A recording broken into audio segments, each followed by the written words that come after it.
You're listening to Packers Talk Network. Packers Talk. You're listening to No Huddle Radio on the Packers Talk Radio Network, your home for in-depth and thoughtful Packers analysis. I'm your host, Gil Martin. My co-host is my good friend, Sean Tian. In addition to this show, I write for the PackersPost.com and Cheesehead TV. Sean was a TV sportscaster in Minnesota. We're here to talk Packers because you're all here for one thing, and that's a love for Green Bay football. Sean, 2 weeks left in the regular season, Christmas coming up later this week, and yet, wow, what a painful week this was for the Green Bay Packers. It's fitting that we're recording on Festivus, Gil, because we're going to air a lot of grievances, I feel like, coming up in a few minutes. But before we do get our grievances out with all the problems that we have with the Packers recently, let's talk about our sponsor, Wisconsin's own Ticket King. For more than 30 years, Ticket King. They've been providing Packers tickets to Packer fans, as well as Bucks, Brewers, Summerfest tickets. Find them on the web at theticketking.com or visit their locations in Green Bay and Milwaukee. And you can watch every episode of No Huddle Radio on Packers Talk Network on YouTube. Go to YouTube, type Packers Talk Network in the search bar. Click on the PackersTalk.com link with the green background and the yellow goalpost. Click on the bell, subscribe, turn notifications on. Join the discussion, chat with us live, and let's chat about these grievances that we're going to air, Gil, with that loss to the Bears on Saturday where the Packers had a 10-point lead with 2 minutes to go, and then the Bears cut it down to 7 with a minute 59 technically left. Bears kick an onside kick. Romeo Doubs fumbles the onside kick, and a lot of people blaming Rich Bisaccia for that, which is ridiculous. It's like, that's not a coaching issue. I understand the Rich Bisaccia anger, but not from that game. That was not on Rich Bisaccia. You put him in the right spot, you got to catch the ball. Bears, essentially, they tie the game in regulation. Packers got the ball first in overtime. They drive down the field, fumbled a snap exchange between Sean Ryan and Malik Willis on 4th and 1, ended the drive. The Bears struck a few plays later on the ensuing drive with a touchdown pass from Caleb Williams to DJ Moore to end the game. The Packers, Gil, didn't punt once that entire game, and they scored 16 points. That's twice this year where they haven't punted in a game, yet they haven't won, which is just mind-boggling. They really dominated the Bears, I felt like, for 58 minutes. They dominated the time of possession until the last 2 minutes of the game and in overtime. Gil, the big question is from this, because they blew a 9-point lead in the second half in Denver a couple weeks ago as well. It just seems like the Packers have had a habit of just not being able to finish games. How do the Packers overcome this emotional fallout from Saturday's loss to Chicago? Can they move on and can they learn to win from this? Yeah, this is, I think, maybe the biggest challenge that Matt LaFleur and his coaching staff have. Because think about this. At halftime of the game in Denver, the Packers were ahead. They were this close to going into Chicago with at least a half-game lead in the NFC North. You're about to beat, at least it seemed, the number one team in the AFC at that point. And then you lose Micah Parsons, and then you go into Chicago, and you blow, as we've been talking about, this 10-point lead in a little bit more than 2 minutes. And then Jordan Love gets hurt. And I mean, the entire thing, all of the terrible injuries, all of the terrible collapses. There are obviously issues with injuries that it won't be easy for this team to overcome, but emotionally, where they were a week ago or a week and a half ago compared to where they are now, it's night and day, and they need to bounce back. Yeah, they really do, Gil. It helps that they're going to be back at Lambeau Field this weekend against a Baltimore team who's also – Baltimore's fighting for their playoff lives coming up this weekend. But all you can really do – in football, there's just so much adversity in football. But you got to own it. You got to learn from it, fix it, and move on. You have to. And it's going to help being able to move on in the comforts of Lambeau Field. Also helps, Gil, knowing Packers just got to win one of these last 2 games, and they're in the playoffs. Pittsburgh gave us, Aaron Rodgers of the Pittsburgh Steelers gave the Packers a huge boost by holding on to and getting a win at Detroit on Sunday, a dramatic finish there. And the Packers one win and they're in, or the Lions one loss and they're out. And it's the Packers are still in a good position. And you got to hope, though, that the Packers, they're in every single game. That's I think the big thing is you got to take away from this, where I don't want to compare this team to the Super Bowl team. Every team is different every year. But in 2010, the Packers won the Super Bowl. They snuck in on the final day of the regular season with a 10-6 record, and they never trailed at any point in a game during that season by more than 7 points. Never trailed by more than that. Packers this year have not trailed the game by more than 10 points at any point this year. They are in every single game. It's just a matter of just finishing teams off, and it's going to click soon enough. You hope it's going to click soon enough. Maybe it clicks this weekend. You just hope that the quarterback spot is healthy first and foremost, but things can change very quickly in the NFL. We have seen that so many times in the past, and why can't it be this way for the 2025 Packers? We have to hope, but I just have 3 words that I think, getting back to what happened against the Bears and looking forward, that could really make a big impact on this team. Red zone offense. Yes. 0 for 5 in the red zone. What was it? 0 for 2 or 0 for 3 in goal to go situations. Yeah. You had the fumble inside the 5-yard line by Josh Jacobs. You had the fumble in overtime by Malik Willis with the snap count and all of that. You can't go 0 for 5. You can get away with going 0 for 5 against some also ran teams, but against a team you're fighting for playoff positioning with, you cannot go 0 for 5 in the red zone and hope to win. And the other thing I've got to throw out briefly, just sort of putting a bow on that Chicago game, Jeff Hafley called a spectacular game, as I was confident he was going to do. Yep. But that Bears offense for 57 minutes did not hardly at all move the football. Mm-hmm. And they did everything right until, Caleb Williams just got on fire in the last 3 minutes of regulation. That the thing is, too, it's like with the red zone woes on offense for the Packers, they still should have won the game. Yeah, they still should have won the game. Romeo Doubs secures that onside kick. You don't know what happens on the ensuing possession, but he secures that onside kick. The Packers, the way they were running the football, they were running very well against Chicago. A run defense that isn't very good overall. And even though Josh Jacobs was very limited in that game on Saturday, Emmanuel Wilson did fine. The rushing attack was good. Malik Willis was really good in there in relief of Jordan Love and running with the football too. You had to have bet that, hey, Chicago had a couple timeouts. If Green Bay would have recovered, if they would have recovered that onside kick, and then they would have ran a 3rd down play. And who knows if you get a 1st down, or if you set up essentially enough, you get up the field enough where you could set up a long field goal for Brandon McManus to really seal the deal. That's the crazy thing, is just this team is so close. They are so close, and their season is not over. Not even close. Not even close. And guess what? The Detroit Lions are playing at Minnesota on Christmas Day in a couple days, Gil.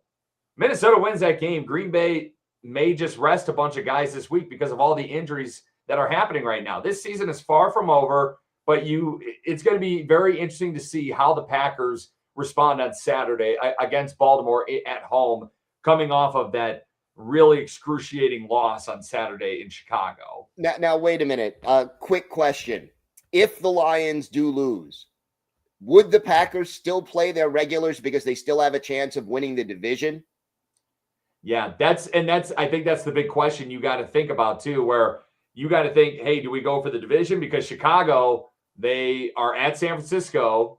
San Francisco's going for the NFC West division title and a number 1 seed out west against Seattle, with Seattle and the Rams in their own division. And then Chicago hosts Detroit to end the season. So that's the big question, Gil. And you wonder where it's like, is it worth going for the division, or is it worth just getting guys healthy for the stretch run? Because I feel like that's really hard. And if the Lions get knocked out on Thursday, if they are eliminated from the playoff race and the Packers get pushed into the playoffs before they play on Saturday, I don't know. I think you kind of err on the side of caution, be like, you know what, let's get our guys healthy. Let's get Let's get Malik Willis healthy. Let's get Josh Jacobs healthy. Let's get Zach Tom healthy. All these guys. That's a hard question, Gil. And it's just something that the Packers, they're going to do what they feel is best. And you got to trust that they're going to do what's best.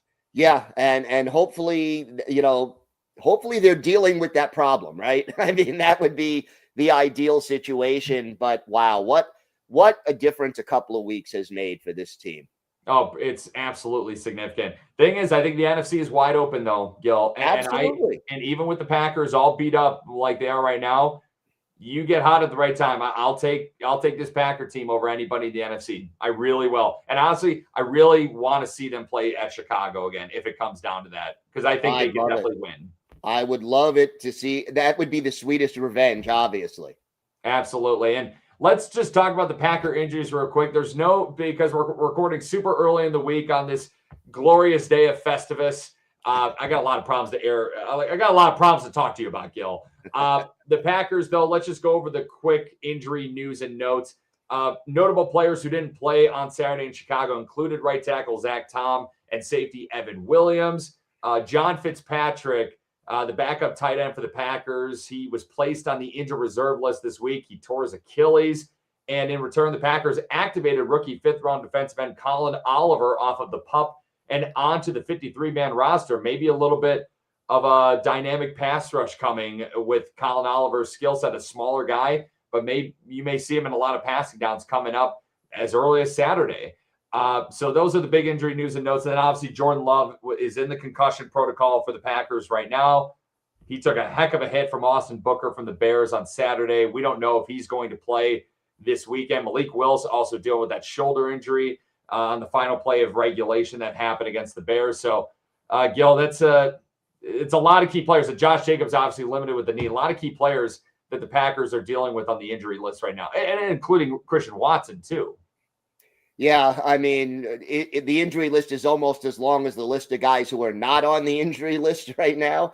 And it's difficult. But so far, look, the Packers, realistically, they've been competitive in the last 2 weeks against two of the better teams in the NFL on the road. And both times you could say that they could have or should have won those games. And we've got a nice little comment from Entrenched Trader mentioning Clayton Tune, who is the practice squad quarterback.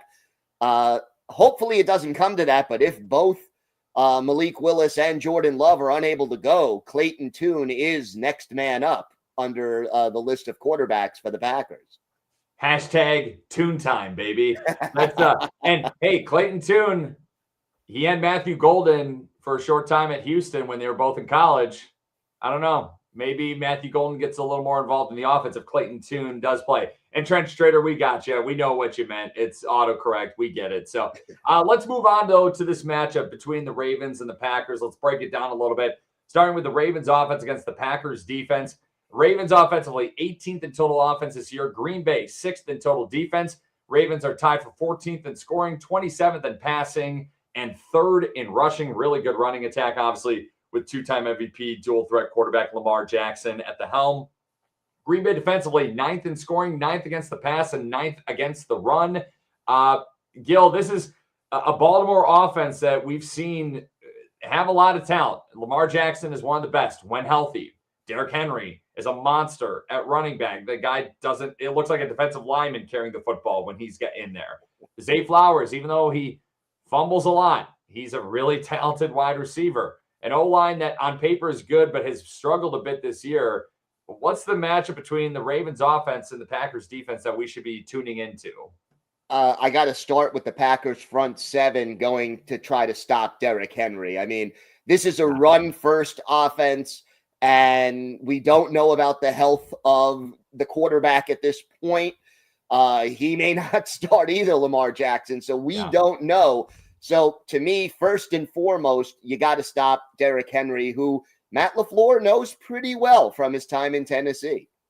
And for those wondering what's up with Lamar Jackson, he left Sunday Night Football's game against the Patriots with a back injury, and he's essentially John Harbaugh, the head coach of the Ravens, said he's day-to-day. The Ravens are a 7-8 football team. They need to win out to have a chance to make the playoffs. I'm betting on Lamar Jackson playing. But Derrick Henry, though, that's number one right now with the Lamar Jackson injury for sure, Gil. He's fourth in the NFL in rushing this year. Baltimore, as a team, their ball carriers are averaging 5.2 yards per carry. That's tops in the NFL.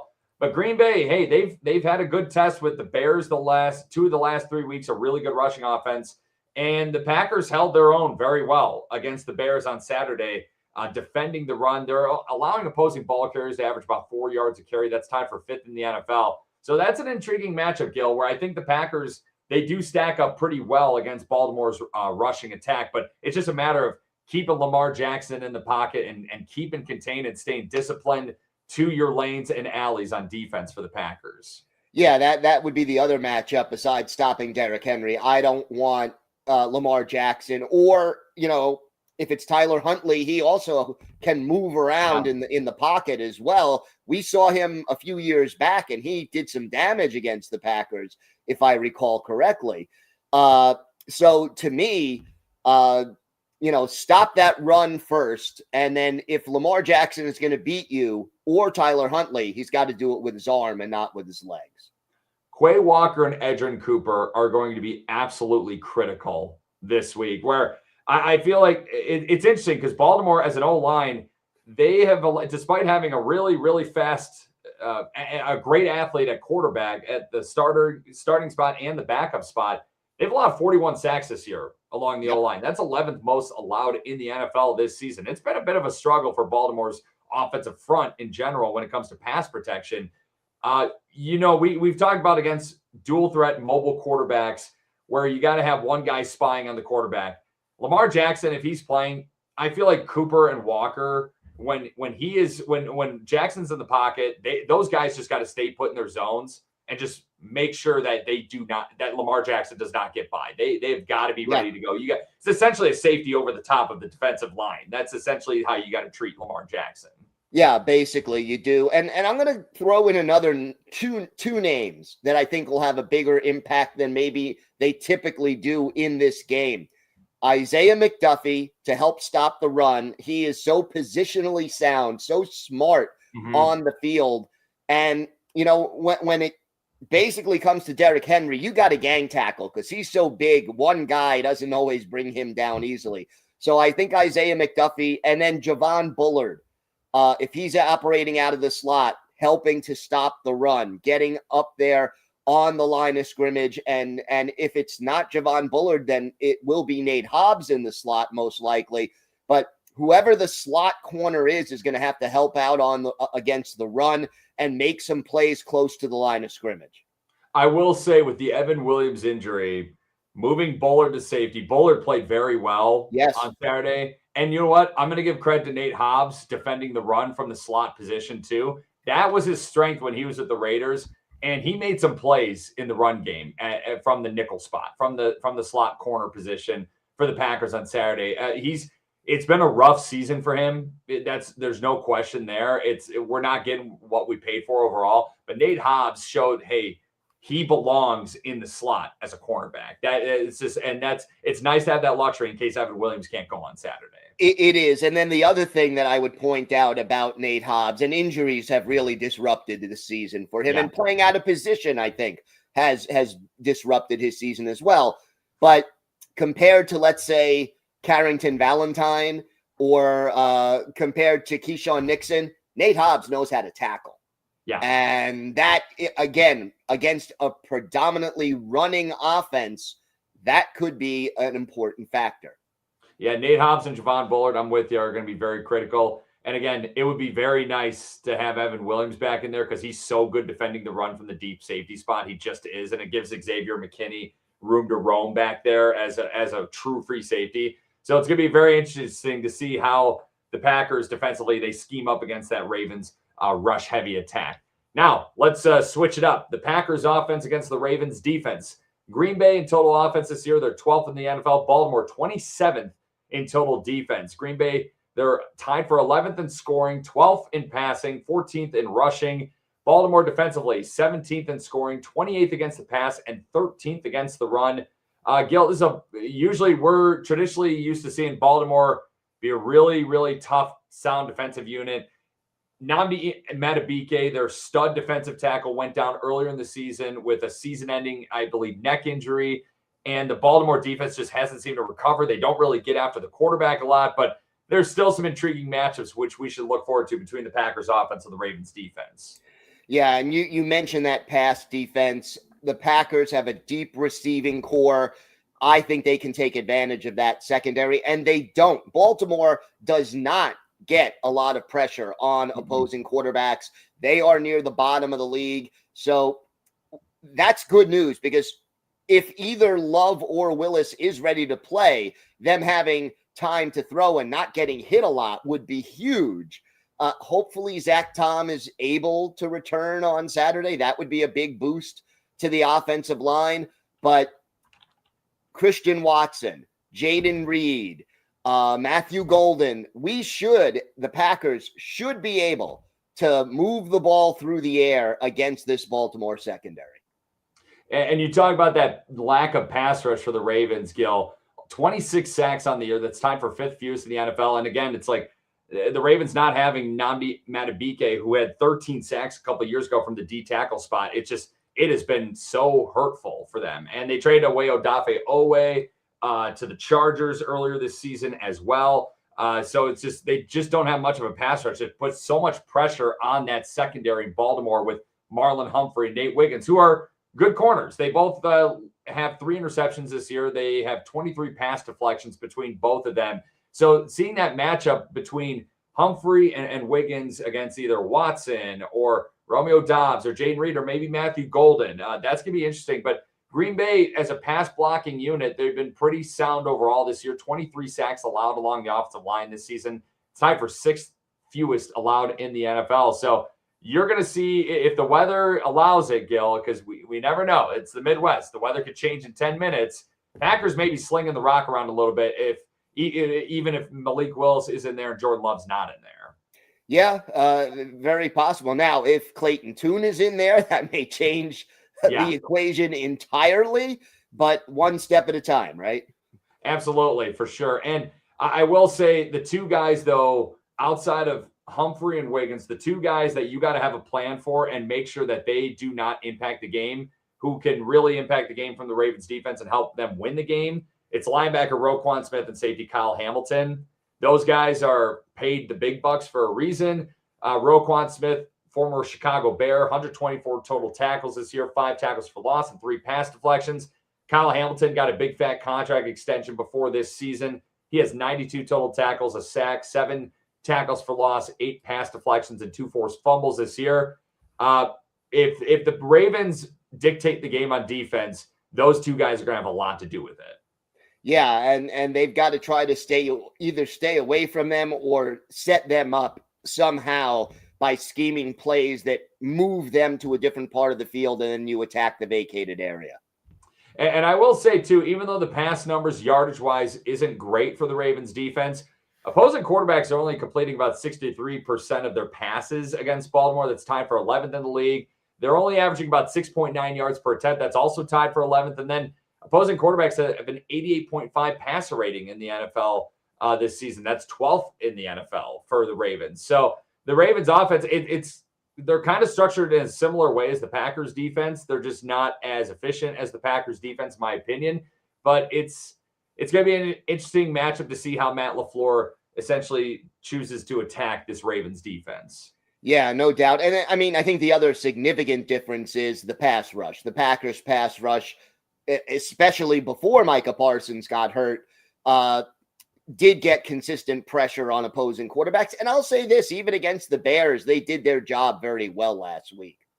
And I don't think the Ravens have a player who has more than 3 or 4 sacks on the season this year. They really do not have one dominant guy. It's kind of like the Packers where they don't have one dominant receiver, where it's a pass rush by committee. It's wide receiver by committee in Green Bay as well. So it's going to be interesting to see how they attack that. It seems like the answer is maybe throwing the ball, but again, if Clayton Tune's in there, may not be the case necessarily. Let's go over some stats and figures real quick for both of these teams. Turnover ratio this year, the Packers are +2. The Ravens are -4. Ravens are one of 9 teams in the NFL with 20 or more giveaways on the season. Turnovers have been an issue for the Ravens offense so far. Penalties, Green Bay 115 penalties this year. That's about middle of the pack in the NFL. Baltimore, 94 penalties, third least amount of penalties in the league this season. On third downs, Green Bay, still the number one third down offense at 50.3%, 12th in third down defense at 38.1%. Baltimore offensively, 39% on third down. That's 16th in the league. Defensively, 36.1%. That's tied for 7th in the NFL. Then the red zone touchdown percentage, Green Bay, well, they dipped quite a bit on offense after last week. 58.9%. That's tied for 14th, though still in the league. Defensively, 61.9%. That's 25th in the NFL.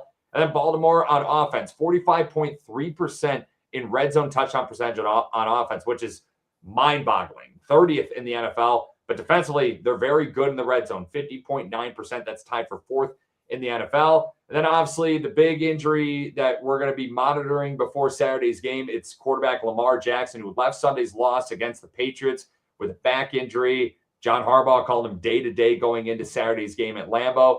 On the IR and PUP list for the Ravens includes defensive tackle Taven Bryan, running back Justice Hill, of course, defensive lineman Nnamdi Madubuike, and defensive lineman Broderick Washington Jr., as well as rookie linebacker Teddy Buchanan, one of their leading tacklers. He's done for the season. He's tore his ACL a couple weeks ago.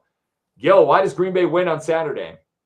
Green Bay wins on Saturday if they, first of all, score more in the red zone. And second of all, if they can take advantage of this Ravens secondary. I think they can move the football through the air. And if they can finish what they start on these drives, they should be able to win. I'm with you. Finish in the red zone on offense. Essentially, do everything you did as an offense in Chicago until the 10-yard line. And then figure out how to score inside the 10. Because everything was really good outside of that. Really good and really efficient. And then if Lamar Jackson is limited due to his back injury, that's going to be a huge, huge factor for the Packers if they win this game. Why does Green Bay lose? Well, Green Bay could lose if they have neither quarterback available. Let's start with that because that could be a big issue. And then, to me, if you can't stop Derrick Henry and they're able to turn Derrick Henry's productivity into points, that could spell problems for the Packers. I don't want to see the defense on the field for close to 40 minutes, them getting worn down and the Green Bay offense not seeing the football very often because they're not on the field. Yeah, big thing. If Green Bay does lose, it's going to be because Baltimore's rushing offense and offense in general dictates the terms of this game. And then also, if the Vikings beat the Lions on Christmas Day, Packers possibly bench a bunch of players to rest them up with all the injuries, the nagging injuries going on. That early bye week is having its ramifications right now for the Packers. Yeah. And maybe they just look at this as being like, hey, we got to rest some guys and get them healthy for the stretch run. What's your prediction for Saturday? I think it's going to be close, but I think the Packers are the better team. I think that they will find a way to win. I'm picking Green Bay 20 and Baltimore 17. I think it's going to be a close game as well. I worry about the injury situation for the Packers, and Baltimore is a desperate team right now, and I think that's going to tilt the scales a little bit more in favor of the Ravens. I have the Ravens winning 20-13 over the Packers, but if Jordan Love does play or Malik Willis does play, that could very well change. But I think Ravens 20, Packers 13. Gil, what articles do you have coming up online for the Packers Post and Cheesehead TV? Well, over at the Packers Post, I talked about the quarterback injury situation and how the Packers might handle it if neither Love nor Willis is available. And over at Cheesehead TV, did a little piece on the passing of former Packers tight end Rich McGeorge, who I grew up watching in the 70s, an underrated player. He really belongs in the Packer Hall of Fame, and it's a shame that, he passed away before he was able to get that honor. But, Rich McGeorge passing away at 77 on Saturday.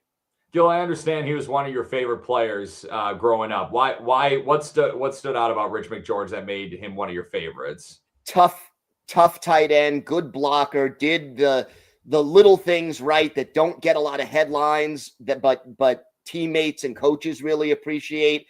And even though he didn't have a lot of quarterbacks to work with in the 70s, when he caught the ball, he was tough to bring down, and he was just so consistent. Sounds like Mercedes Lewis, honestly. Hey, in Packers. Some ways, yeah.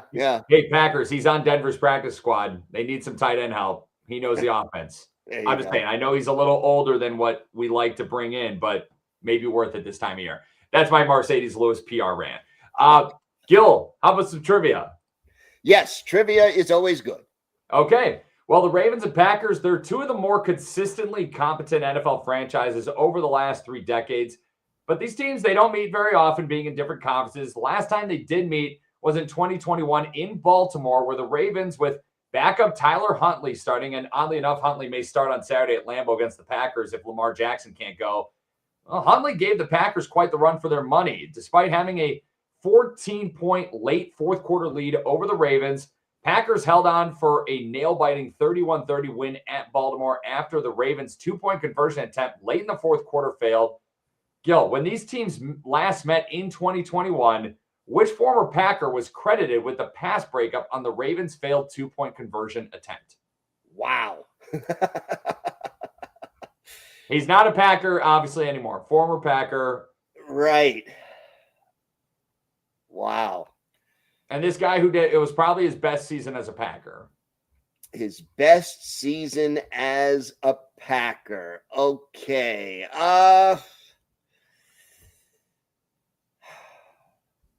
The way you're saying not it. Probably. It was his best season as a Packer. All right. The way you're saying it, I'm going Devondre Campbell.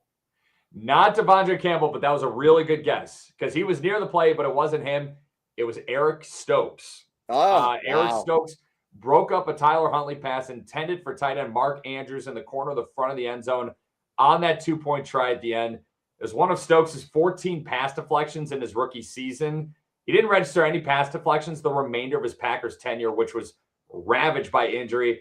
Stokes, he's kind of rekindled his NFL career with the Las Vegas Raiders, where he's played in 14 games this year, and he has 5 pass deflections. Definitely has been has improved since his last few years in Green Bay. But man, Eric Stokes, I do remember that he was such a sticky corner his rookie year, and you felt like that the Packers got something there, and then it never got better, and he had so much bad injury luck, and it just never got better for him in Green Bay, unfortunately. Yeah, I'm rooting for him out in Vegas to do some good things. I'd like to see him be able to get his career back on track. He only signed a 1-year contract with the Raiders. What are the chances maybe that the Packers bring him back as an outside corner? Wouldn't that be something? I don't think it's going to happen. No, I don't think so. But wow, if he could do that and do well, wow, Yeah, that'd be impressive for sure. But Ravens, they're 7-8. Packers 9-5-1.